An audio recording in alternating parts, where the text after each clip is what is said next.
Revit 的操作上面，我们怎么样来让画面呈现反黑反白的作用？在档案这边按下去，档案的页签这边有一个选项，按左键哈，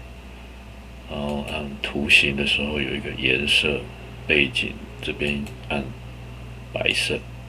确定，我们可以按确定，就可以反白回来。那现在要反黑呢？画面背景要反黑回来，按档案选项，图形颜色这边呢，我们背景就选黑色，按确定，确定，那画面就可以达到反黑的效果。